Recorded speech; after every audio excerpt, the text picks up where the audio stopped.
శుక్లం వరదరం విష్ణుం శశివర్ణం చతుర్భుజం ప్రసన్నవదనం ధ్యాయేత్ సర్వవిఘ్నోపశాంతయే అగజానన పద్మార్కం గజానన మహార్నిశం అనేకదంతం భక్తానాం ఏకదంతముపాస్మహే. ఓం గం గణపతయే నమః. ఓం శ్రీ మాత్రే నమః. ఓం శ్రీ గురుభ్యోం నమః. మా ఆది అష్టలను చూస్తున్నట్టు మీ అందరికీ పేరు పేరున నా హృదయపూర్వక నమస్కారాలు. నేను మీ Vadrev Adinarayanarao Sharma, ACMA and MA PhD అండి. ఏసీఎంఏ అంటే cost accountant, qualified cost accountant అండి నేను. And same time MA astrology and వాస్తు.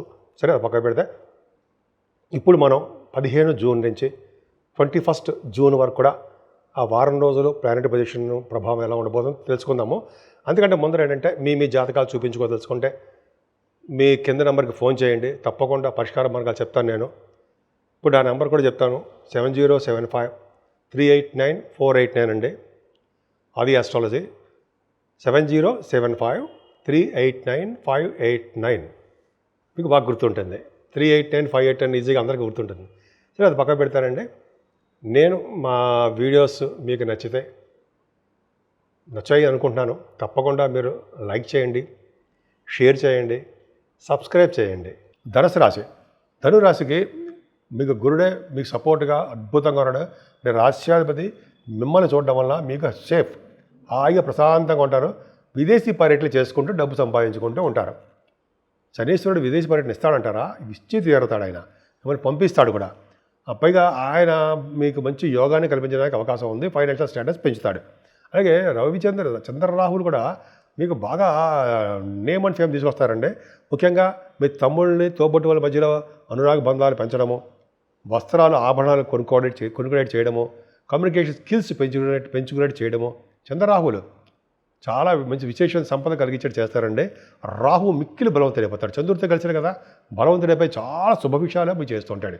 శనీశ్వరుడు కూడా చదువులో ఆటంకాలు కలిగించడము, అలాగే మీ మదర్ గారికి ఆరోగ్య పరిస్థితిలో ఇబ్బంది కలిగించడము, ఇంకా చెప్పాలంటే రైతులకి మంచి అద్భుతంగా లేకుండా నష్టాలు చేయడం చేస్తాడు.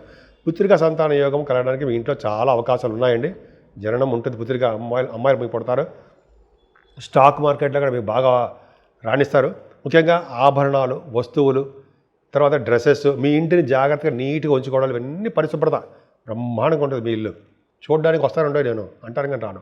సో మీ ఇంటి చూడడానికి మీ దగ్గర వాళ్ళందరూ మీ బంధువులు చూస్తూ ఉంటారు. చాలా బాగుంటుంది మీ ఇల్లు, చాలా అందంగా నీట్గా ఉంచుకుంటారు. అంతేకాకుండా మీరు అంటే మీ కళారంగంలో కూడా బాగా డెవలప్ అవ్వడానికి అవకాశాలు ఎక్కువ ఉన్నాయి. ఏదైనా సప్తమ స్థానంలో రవిబుద్ధులు మంచి చేస్తారు తప్ప చెడు చేయరండి. ఏంటంటే భార్యాభర్తల అనురాగం బాగుంటుంది. ఫైనాన్స్ అండ్ అకౌంట్స్ డిపార్ట్మెంట్ బాగా డబ్బు సంపాదించుకుంటారు. విహారయాత్ర చేస్తారు, ఆభరణాలు కొనుక్కుంటారు. గురుడు కూడా ఉండగా, గురుడు ఉండడం వల్ల వేదశాస్త్రాలకు ఉండడము, వేదశాస్త్ర అభిరుచి బాగా చదువుకోవడము. అంతేకాకుండా విహారయాత్రలు వేదశాస్త్రం కంటేనండి మనకి వేదశాస్త్రానికి భాగ్యస్థానం చెప్పుకుందాము, చతుర్థ భావం చెప్పుకోవచ్చు. అంటే సప్తమ స్థానం కాబట్టి కళత్ర స్థానము, అదృష్ట స్థానము, వ్యాపార స్థానం అంటాం. కాబట్టి వ్యాపార అభివృద్ధి మాత్రం బాగా జరుగుతుంది. అంతేకాకుండా భాగ్యస్థానంలో కుజుడితో కలిసిన కేతు కదండి, నాన్నగారికి బాగుంటుంది. రియల్ ఎస్టేట్ రంగంలో దూసుకుపోతారు.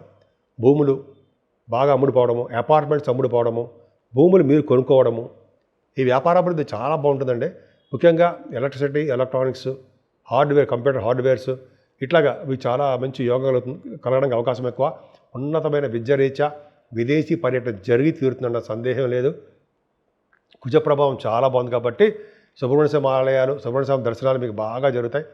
విదేశాలు వెళ్ళడం, ఉన్నత విద్య రీత్యా, పర్సనల్ పనుల రీత్యా వెళ్తారు, షూటింగ్ రీత్యా కూడా వెళ్తారు. కాకపోతే మీరు చేస్తున్న ఉద్యోగ భద్రత తక్కువ.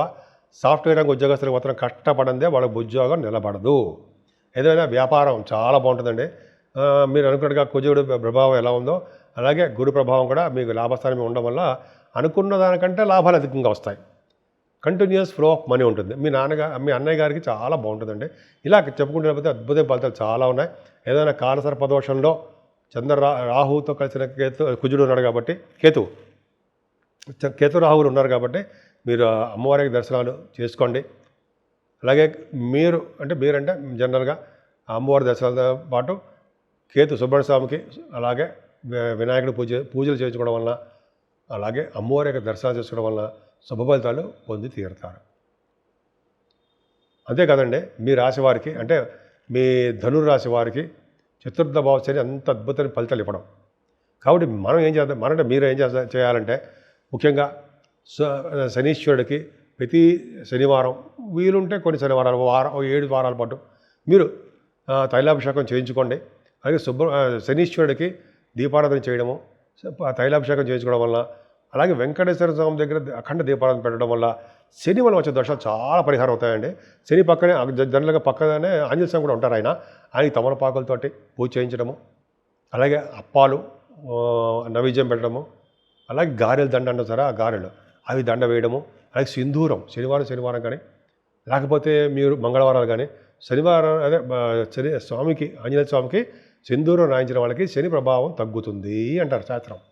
సో ఈ విధంగా మీకు శనీశ్వరుడు బాగా మీకు యోగించాలంటే ఈ రెమెడీస్ అని చేసుకోండి. శివుడి అభిషేకాలు చేసుకోవడం మాత్రం మర్చిపోకండి. శివాభిషేకాలు చేయించుకుంటేనే అద్భుతమైన ఫలితాలు మీకు ఉండి తీరుతాయి. 12 రాశుల వారికి చెప్పుకోదగ్గ రెమెడీస్ కానీ పరిహారాలు ఎలా ఉంటాయి, ఏం చేసుకుంటే నా జాతకం బాగుంటుంది, జీవితం బాగుంటుంది, లేకపోతే ఎలా ఉంటుంది అనేది ఇప్పుడు మనం తెలుసుకుందామండి. మేషరాశి నుంచి మీనరాశి వరకు కూడా కాలసర్ప దోషాలు మనకు అష్టగ్రహ కూటమి అనుకున్నాం. అష్టగ్రహం కూటమి షష్టగ్రహ కూటమి అనుకున్నాం. ఇప్పుడు ఏంటి, కాలసర్ప దోషం. ఈ 2 కాలసర్ప దోషం ఉంటే ప్రయారిటీ పొజిషన్స్ అంతా కాలసర్ప దోషంలో ఉండిపోయారు. అంటే కుంభరాశి నుంచి చూసుకుంటే అలాగా కుంభం, మీనం, మేషం అంటాం కదా, వృషభం, మిథునం, కర్కాటకం, సింహం, ఈ రాశులు కూడా అన్నీ కూడా సర్పదోషంలో ఉండిపోయాయి. అయినా ఇక్కడ చంద్రుడు బయటకు వచ్చినందుకు మాత్రాన సర్పదోషం అందరికీ ఉంటాయండి. ఎందుకంటే రాహుకేతుల మధ్యలో అంత అద్భుతమైన ఫలితాలు ఏమి ఉండవు. అందుకని కాళహస్తి వీలుంటే మాత్రం తప్పకుండా దర్శనం చేసుకునండి, చేసుకోకుండా రాకండి. అక్కడ సూర్యభగవాన్ దేవాలయం కూడా ఉందండి. పద్మావతి అమ్మవారిని ఎవరైతే పూజిస్తారో వాళ్ళకి సర్పదోషాలు పోతాయి అని చెప్పి శాస్త్రం కూడా చెప్తుంది. ఎందుకంటే వెంకటేశ్వర స్వామి తిరుపతిలో కూడా మనకి అమ్మవారి పద్మావతి అమ్మవారి యొక్క దర్శనం చేసుకుంటే రాహుకేతు వల్ల వచ్చే దోష పరిహారం తీరుతాయి ఉంటాయి. అది కరెక్ట్. అదొక అదృష్టం ఉంది మనకి. అలాగే మనకు అంత దూరం వెళ్ళాము. మన ఊళ్ళోనే అతను సూర్యభగవాన్ ఉంటాడు పక్కనే. సూర్యభగవాన్ ఆరాధన కూడా చేసుకోవాలండి. ఐశ్వర్య ప్రదాత, ఆరోగ్య ప్రదాత. ఆయనకి అర్ఘ్యం సమర్పించడం వల్ల, గాయత్రి మంత్ర జపం చేయడం వల్ల సూర్యభగవాన్ పవర్ మనకి అంతా ఇంత కాదు. సరే, అమ్మవారికి ప్రభావం కావాలి, రాహు ప్రభావం తొలగాలంటే మనం మంగళవారం దీపారాధన చేసుకోవడము, నిమ్మకాయల డిప్పలో మనం వెలిగిస్తాం కదండి, మీకు తెలిసిందే. అంటే 18 మంగళవారాలు చేస్తూ ఉంటాం మనం. అంతే అక్కలేదు. మీకు ఎన్ని మంగళవారాలు ఉంటే అన్ని మంగళవారాలు పూజించండి, రాహు ప్రభావం బాగా తగ్గుతుంది. అలాగే మనం ఏం చేయలేము, చండీ హోమం చేయించుకుందాం, అమ్మవారి గుడి సందర్శన చేసుకుందాము, ఆవిడకి దర్శించుకుందాము. అంతేకాకుండా కుజుడితో కలిసిన కేతువు కూడా 12 భావంలో ఉండడము అంత అద్భుతమైన ఫలితాలు ఏం కాదండి. కేతువు చాలా మనకి యాక్సిడెంట్లని, భార్యాభర్తలు కలవకుండా ఉండాలని, సంతానం లేకుండా ఉండాలని, ఇవన్నీ మీకు జాతకాల్లో ఉంటాయి. కాకపోతే ఆయనకి ఎవరైతే కేతువు పూజ చేసుకుంటారో నవగ్రహాల్లో 7 వారాల పాటు చేసుకొని ఆ దానం ఇవ్వడం వల్ల అదొకటి. అలాగే గణపతి ఆరాధన, గణపతి పూజలు పౌర్ణమి వెళ్ళిన చవితి పూట చేయించుకున్నా చాలు. అలా చేయించుకోవడం వల్ల కుజుడు యొక్క ప్రభావం, సుబ్రహ్మణ్య స్వామి ఆరాధన ఇలా చేసుకోవడం వల్ల అన్నిటికంటే టాప్ మోస్ట్ ఏంటంటే శివుడికి మల్లె పువ్వులతో పూజ చేయడం. శివుడికి మల్లె పువ్వులు అంటే బాగా ఇష్టం అండి. భార్యాభర్తలు అనురాగ దాంపత్య జీవితం కలిసిమెలిసి ఉంటుంది. అలాగే శివుడికి మనకి తులసి దళాలతోటి మల్లె పువ్వులతోటి ఎవరు పూజ చేస్తారో వాళ్ళు విష్ణులాగా ప్రాప్తి అంటూ నేను ఎక్కడ చదివారండి. నేను కూడా అద్భుతమైన ఫలితాలు ఉంటాయి. అలాగే కాకుండా విష్ణు ఆరాధన కూడా విష్ణుమూర్తి పూజిస్తూ వెంకటేశ్వర స్వామి యొక్క దర్శనాలు చేసుకుంటూ ఆయనకి మనం అంటే మన దగ్గర ఉన్న ఊళ్ళల్లోనే ఆయనకి తులసిమాలతో అభిషేకం, అదే తులసిమాల సమర్పించడం వల్ల, శ్రీకృష్ణుడిని పూజించడం వల్ల అద్భుతమైన ఫలితాలు ఉండి తీరతాయండి, సందేహం లేదు.